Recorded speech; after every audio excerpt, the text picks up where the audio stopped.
मित्रांनो नमस्कार. मी अथर्व गोसावी. स्वागत आहे सर्वांचं आपल्या यूट्यूब चॅनलवरती म्युच्युअल फंड मराठीमध्ये.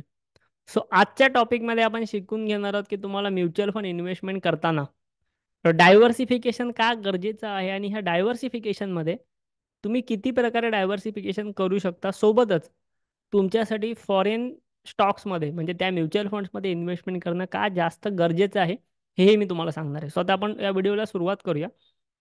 लक्षात घ्या, आपण जेवढी पण लोक तुम्ही म्युच्युअल फंड्समध्ये इन्व्हेस्टमेंट करत आहात, तुमचा ऑलरेडी मोटिव्ह जो आहे तो हाच आहे की तुमच्या पोर्टफोलिओचं डायव्हर्सिफिकेशन झालं पाहिजे. बरोबर. तुमच्या पोर्टफोलिओचं डायव्हर्सिफिकेशन जे आहे ते झालं पाहिजे.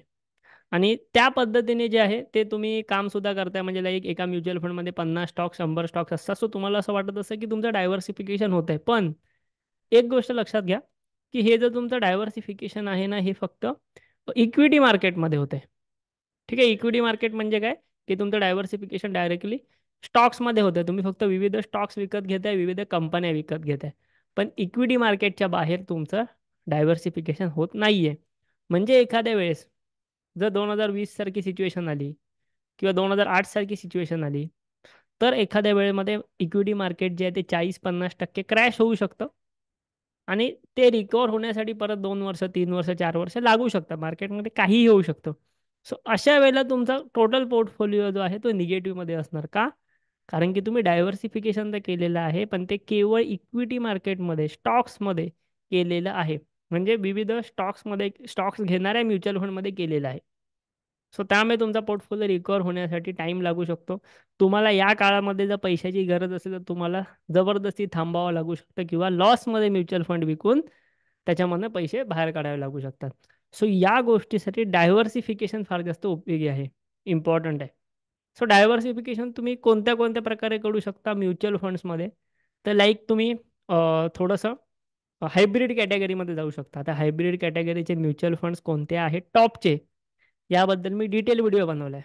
आपल्या चॅनलमध्ये याल तर तुम्हाला टॉपचे हायब्रिड म्युच्युअल फंड्स पण दिसून येतात. थोडंसं खाली याल इथे बघा, टॉपचे हायब्रिड म्युच्युअल फंडसाठी मी व्हिडिओ बनवलेला आहे. तुम्ही हायब्रिड कॅटेगरीमध्ये तुमचं डायव्हर्सिफिकेशन करू शकता, ज्यामध्ये तुम्हाला थोडेसे बॉन्ड्स किंवा डेप्ट कंपोनंट किंवा लिक्विड फंड्स यासारखे ऑप्शन अवेलेबल असतात. यासोबत डायव्हर्सिफिकेशनचा अजून ऑप्शन म्हणजे काय, की तुम्ही गोल्ड सारख्या इन्स्ट्रुमेंटमध्ये इन्व्हेस्टमेंट करू शकता. पण फिजिकल गोल्ड नाही, तर तुम्ही म्युच्युअल फंडच्या माध्यमातून सुद्धा गोल्ड खरेदी करू शकता. गोल्डचे सुद्धा म्युच्युअल फंड असतात, गोल्ड फंड असतात. त्यामधनं तुम्ही इन्व्हेस्टमेंट करू शकता. म्हणजे थोडं थोडं तुमचं डायव्हर्सिफाय होईल. आणि यासोबतच डायव्हर्सिफिकेशनचा अजून एक इम्पॉर्टंट पॉईंट असा आहे, इम्पॉर्टंट तुमच्यासाठी ऑप्शन असा आहे, की तुम्ही फॉरेन स्टॉक्समध्ये तुम्ही फॉरेन मार्केटमध्ये इव्हन तुम्ही इन्व्हेस्टमेंट करू शकता. आता फॉरेन मार्केटमध्ये इन्व्हेस्टमेंट करण्यासाठी सुद्धा तुमच्याकडे म्युच्युअल फंड्स अवेलेबल आहेत आणि ते सुद्धा direct index mutual funds available आहेत, ज्यात तुम्हाला कमिशन सुद्धा कमी लागतं. एक्सपेन्स रेशो एक्झिट लोड सुद्धा थोडंसं तुम्हाला कमी लागतं. सो तुम्हाला फॉरेन स्टॉक्समध्ये फॉरेन म्युच्युअल फंड्समध्ये इन्व्हेस्टमेंट करायची असेल, फॉरेन मार्केटमध्ये इन्व्हेस्टमेंट करायचं असेल, काय ऑप्शन आहेत ते मी तुम्हाला सांगणार आहे. 2 ते 3 ऑप्शन्स मी तुम्हाला आज इथे देणार आहे. पण या व्हिडिओमध्ये आपण फक्त आणि फक्त बोलणार आहोत US मार्केटमध्ये इन्व्हेस्टमेंटबद्दल. क्लिअर आहे. आता US मार्केटबद्दल इन्व्हेस्टमेंटबद्दलच का बोलायचं आहे, तर एक गोष्ट लक्षात घ्या. US ही अशी कंट्री आहे, हा असा देश आहे की या देशातल्या कंपन्यांचे जे काही प्रोडक्ट्स आहेत किंवा ज्या काही सर्व्हिसेस आहेत ते संपूर्ण वर्ल्डमध्ये यूज होतात, संपूर्ण जग यूज करत आहे. लाईक तुम्ही फेसबुकचं एक्झाम्पल घ्या. फेसबुक सर्व जगामध्ये वापरलं जातं, काही स्पेसिफिक कंट्रीज सोडून. प्रोडक्ट कोणाचं आहे, US मधलं आहे.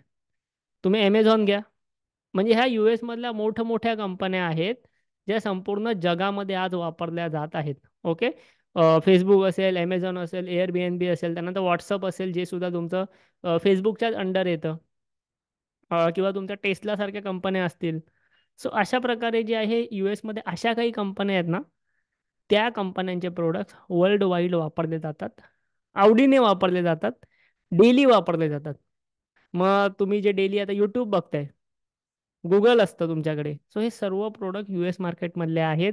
या सर्व कंपन्या USच्या कंपन्या आहेत. हे जर समजा ह्या कंपन्या जर बंद झाल्या किंवा बंद म्हणण्यापेक्षा स्टॉप जरी झालं, समजा गुगल स्टॉप झालं, यूट्यूब स्टॉप झालं, इंस्टाग्राम, व्हॉट्सअप, फेसबुक स्टॉप झालं, तर आपल्याला खूप जास्त प्रॉब्लेम होऊ शकतो.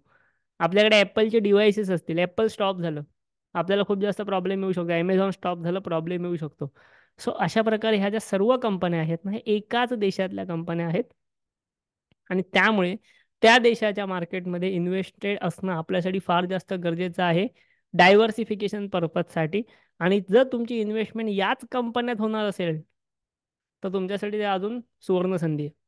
सो ह्या कंपन्यात इन्व्हेस्टमेंट करण्यासाठी आता आपण एक एक स्टॉक नाही शोधत बसायचं. ॲपल कोणत्या लेवलला आहे, टेस्ला कोणत्या लेवलला आहे, व्हॉट्सअप कोणत्या लेवलला आहे, अजिबात नाही. काय करायचं सिम्पल, तुम्ही ह्यांच्या थ्रू इन्व्हेस्टमेंट करू शकता mutual fund through.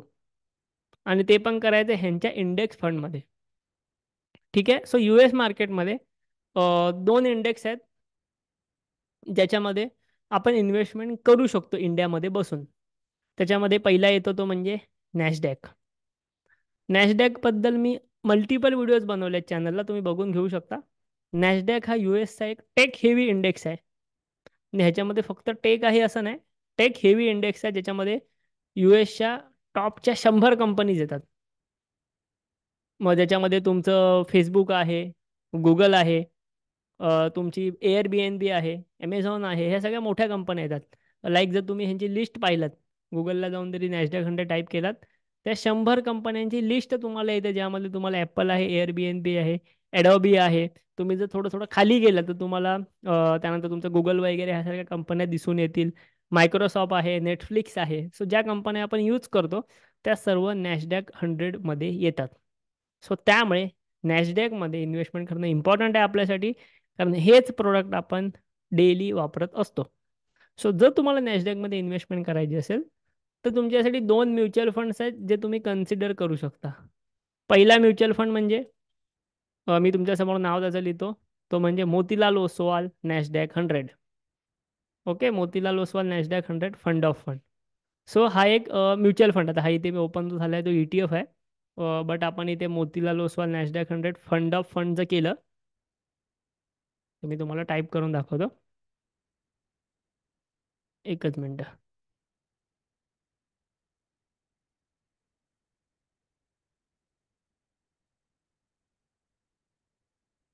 Motilal Oswal, okay इथे बघा. सो हा म्युच्युअल फंड कॅटेगरीमध्ये मी गेल्यानंतर Motilal Oswal Nasdaq 100 fund of fund. यामध्ये काय आहे, यामध्ये तुमची इन्व्हेस्टमेंट जी आहे ती डायरेक्टली नॅशडॅकमध्ये केली जाते. आणि ह्याची NAV सध्या आहे एक जवळपास फक्त 31-32 रुपयाच्या आसपास. इथे बघा सध्याच्या देशानुसार 34 रुपयाच्या आसपास ह्याची NAV आहे.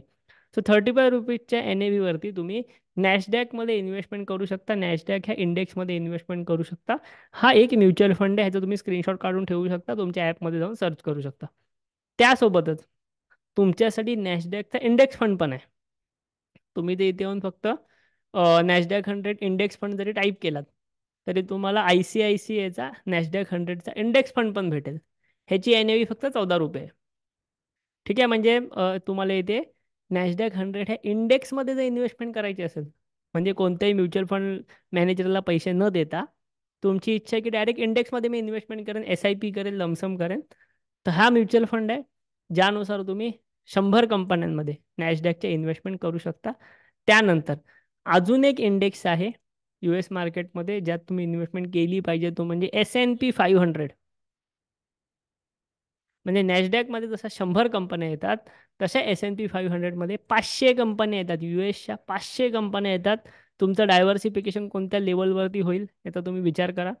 सो ह्याच्यासाठी सुद्धा फंड आहे. आणि जर तुम्हाला काही डाऊट्स असतील, म्हणजे नॅशडॅकच्या सगळ्या कंपन्यांची लिस्ट तुम्हाला हवी असेल किंवा S&P 500च्या सर्व कंपन्यांची लिस्ट तुम्हाला हवी असेल, तर तुम्ही ते फक्त गुगलला टाका, तुम्हाला संपूर्ण लिस्ट ठेवून जाणार. आता जर मी इथे S&P 500 टाईप केलं, केवळ मी इथे S&P 500 टाईप करतोय, सो तुम्हाला या ठिकाणी मोतीलाल ओसवालचा S&P 500चा इंडेक्स फंड आला.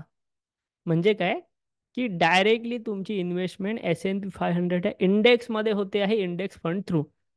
सो हे तीन इंडेक्स फंड, तीन म्युच्युअल फंड्स मी तुम्हाला सांगितले. पहिला म्हणजे मोतीलाल ओसवालचा नॅशडॅक 100 फंड ऑफ फंड. त्यानंतर तुमचा मगाशी जो सांगितला तो ICICIचा नॅशडॅक 100चा इंडेक्स फंड. आणि आता इथे मोतीलाल ओसवालचा S&P 500चा इंडेक्स फंड. S&P 500 हा सुद्धा US मार्केटमधला एक इंडेक्स आहे. सो हे काही इम्पॉर्टंट इंडेक्स होते. तुम्हाला डायव्हर्सिफिकेशन पर्पजसाठी डायरेक्टली हे इंडेक्स फंडमध्ये इन्व्हेस्टमेंट करता येऊ शकते. तुमच्या म्युच्युअल फंडच्या अकाउंटमध्ये जावा, हे फंड तुम्ही सर्च करू शकता आणि तुम्हाला US मार्केटमध्ये जर एंट्री घ्यायची असेल, इन्व्हेस्टमेंट करायची असेल, सुरुवात करायची असेल, तर तुमच्याच अकाउंटमध्ये काहीही एक्स्ट्रा गोष्टी न करता तुम्ही ह्याच्यामध्ये इन्व्हेस्टमेंट करू शकता. SIP सुद्धा करू शकता आणि तुम्हाला US मार्केटमध्ये इन्व्हेस्टमेंट करण्याची एक संधी तुमच्या अकाउंटमधनं भेटत आहे. तुम्ही जर अजूनही म्युच्युअल फंड इन्व्हेस्टमेंट सुरुवात केलेली नसेल आणि तुम्हाला तुमची म्युच्युअल फंड इन्व्हेस्टमेंट आपल्याकडे सुरुवात करायची असेल, तर आपल्या व्हिडिओच्या डिस्क्रिप्शनमध्ये व्हॉट्सअपची लिंक आहे, तिथून आम्हाला मेसेज करा. तिकडे तुम्हाला आमच्या ॲप्लिकेशनची लिंक पाठवली जाईल. तिथे अकाउंट ओपन झाल्यानंतर तुम्ही त्यामध्ये इन्व्हेस्टमेंटला सुरुवात करू शकता.